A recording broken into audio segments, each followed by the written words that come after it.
नमस्कार दर्शकों, मैं ज्योतिषी रमन कुमार आपका स्वागत करता हूं। दर्शकों, तीन प्रकार से मैंने देखा है कि लोग सुखी और धनी हो गए। एक तो ऐसे इंसान थे जिनको बाप दादा इतना ज्यादा देकर गए कि उनकी आगे जो पुश्तें हैं आज राज कर रही हैं। हम कहते हैं इनके पास तो बाप दादा का है, इन्होंने सुखी नहीं होना तो किन्होंने सुखी होना है। इनके तो बाप दादा ही इतना पैसा छोड़कर चले गए हैं, इनको तो कभी जिंदगी में तिनका तोड़ने की भी आदत नहीं है और ना ही इन्होंने तोड़ा है। इनके बाप दादा एक ऐसी दुकान खोलकर, ऐसी फैक्ट्री खोलकर या ऐसा धंधा शुरू कर चल गए हैं, ये आगे उन पर बैठे मौजे ले रहे हैं उनके नाम से। एक तो होता है कि जो हमारे पूर्वज छोड़कर चले गए, जो कि हमारे नाइन्थ हाउस जिसका भी जितना बढ़िया होता है, ऐसे इंसान के पूर्वज जो है उस पर ऐसी कृपा बरसाकर चले जाते हैं कि ऐसे इंसान की तीन पुश्तें जो है बैठकर आराम से खाती हैं। बहुत सारे आपने आस पड़ोस में लोग देखे होंगे जिनके बाप दादा जो भी कोई काम कर गए, आगे उनकी पीढ़ियां जो है उनके नाम को मल्टीप्लाई कर रही हैं, उनके धन को और उनके सुख को जो भी वो छोड़कर गए हैं, प्रॉपर्टी, पैसा और जो दुकान वो छोड़कर गए हैं, उनको आगे वो मल्टीप्लाई ही कर रहे हैं। और हम ये सोच रहे हैं कि भगवान जो है अमीर अमीर होता चला जा रहा है, गरीब और गरीब होता चला जा रहा है। इसके पीछे क्या कारण है जी? नाइन्थ हाउस जिसका भी जितना बढ़िया होगा, मैंने देखा है ऐसे इंसान के जो पितर हैं वो बहुत ही धार्मिक होते हैं, बहुत ही दान पुण्य करने वाले होते हैं, लेकिन वो किसी की नजर में नहीं आते। वो दान भी गुप्त करते हैं, अपने पितरों को भी मानते हैं, अपने पितरों के नाम से जो है हर दान पुण्य भी करते हैं, बड़े बुजुर्गों का आदर मान भी करते हैं, अपने माता पिता को भी अपने साथ रखते हैं। यानी कि वो हर अच्छा कर्म करते हैं जिससे कि आगे उनकी पुश्तों का जो है नाइन्थ हाउस मजबूत हो जाता है और उनको भाग्यवान जो है, हम जिनको भी देखते हैं कि यार ये तो बड़ा किस्मत वाला है, इनकी तो ये 3-4 पुश्तें हैं, आज तक मैंने देखा नहीं इनमें इनके घर पर कोई गरीब पैदा हुआ है।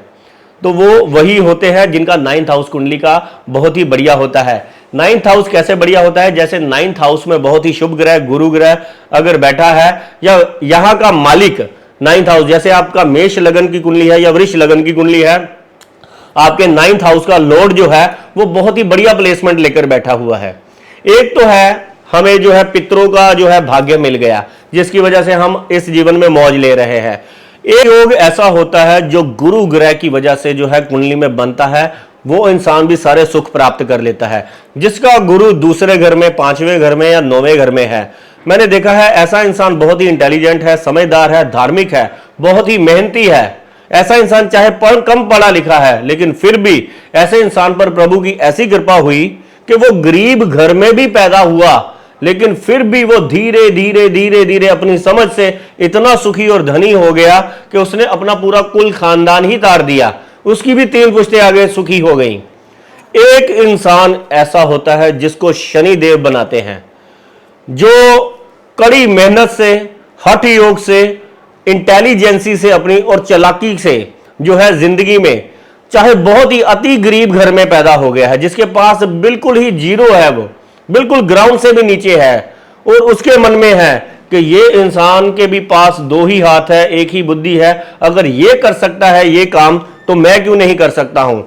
और जो इंसान के अंदर ऐसी जिद होती है कि मैंने उस वहां तक एक ना एक दिन पहुंचना है, देखा गया है कि उसके भी नाइन्थ हाउस में शनि महाराज है।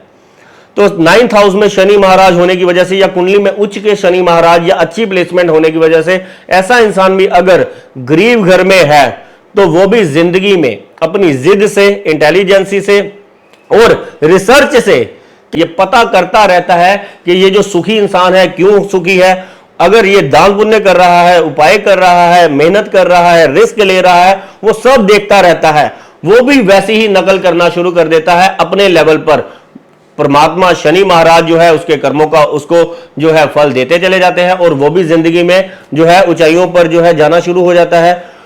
जो 3 पुश्तें जो है कड़ी मेहनत से यहां तक पहुंची है, जिनको हम भाग्यवान समझते हैं, जो गुरु ग्रह बनाता है, ये शनि महाराज जब किसी को अमीर करते हैं, वो तो देखकर नहीं गए अपनी पुश्तों को राज करते, लेकिन ये शनि महाराज इतना धन दे देते हैं इंसान को, वो अपनी 3 पुश्तों को पहले तो देखता है अपनी आंखों से राज करते, फिर वो उनको ऐसे लेसन देकर जाता है कि ये रास्ते जो है परेशानियों के हैं, यहां पर कभी ना जाना, और ये रास्ते पर चलते जाओ तो जिंदगी में आप आनंद ही लोगे। यानी कि वो भी अपनी पीढ़ी को जो है ऐसे उपदेश देकर जाता है, शनि वाला भी, कि जो मैंने परेशानियां देखी हैं वो आप ना देखो। उसके समझाने का तरीका और उसके बताने का तरीका ऐसा होता है कि और उसको शनिदेव उसके कर्मों का इतना देते हैं, पहले तो उसको सेहत और इतनी लंबी आयु देते हैं कि वो अपनी 3 पीढ़ियों को देखता है राज करते, फिर उनको इतना सेटल कर जाता है कि जिंदगी में वो राज करती ही रहे और आगे वो भी इंसान जो है आगे जिंदगी में हमेशा के लिए अमीर ही रहते हैं। मैंने देखा गया है जब तक वो बुरे कर्म ना करें। तो शनि जब देते हैं तो छप्पड़ फाड़ कर देते हैं कहते हैं। तो ये है राज जो आपको आज मैंने बताए हैं। तो कुछ दान पुण्य है, अगर आपकी कुंडली में गुरु और शनि खराब है, जो आपने करने ही करने हैं। अगर आप मंदिर में चने की दाल चढ़ाते हैं या लंगर में, और दूसरे नंबर पर अमावस्या वाले दिन अगर आप किसी ब्राह्मण को जाकर भोजन दान करते हैं, राशन दान करते हैं, यह सबसे बड़ा दान है। अगर आप अपने माता पिता को अपने पास रखते हैं, उनकी सेवा करते हैं और अपने पुरोहितों को, पूर्वजों को जाकर पूजते हैं, गंगा स्नान करते हैं, गीता नाम का पाठ करते हैं और अपनी कमाई से गुप्त दान करते हैं, यह आपका गुरु ग्रह बढ़िया कर देगा। दूसरे नंबर पर शनि महाराज को अच्छे करने के लिए आपने क्या करना है, आपकी जिंदगी से ये परेशानियां दूर हो जाए। अमावस्या वाले दिन अगर आप जाकर काले उड़द की दाल के साथ ड्राई चपाती जो है गरीबों में बांटते हैं, इससे जो है शनिदेव बहुत ही खुश हो जाते हैं। अगर आप चलते पानी में जाकर नारियल जल प्रवाह करते हैं तो आपकी भाग्य की बाधाएं दूर हो जाती हैं। तीसरे नंबर पर गुप्त दान करते हैं। चौथे नंबर पर काले कुत्ते की, काले कौवे की, काली गाय की सेवा करते हैं। पांचवें नंबर पर अगर आप अंधों की सेवा करते हैं, कोड़ियों की सेवा करते हैं या वृद्ध आश्रम में जाकर गुप्त दान करते हैं, तो हो ही नहीं सकता कि शनि महाराज आपकी कुंडली में जो है अपनी दशाओं में आपको धन ना दे। तो मात्र इतने छोटे छोटे से उपाय हैं, आप करेंगे, आपको भी अपनी जिंदगी में जो है चेंजेस आते नजर आएंगे। धन्यवाद, नमस्कार।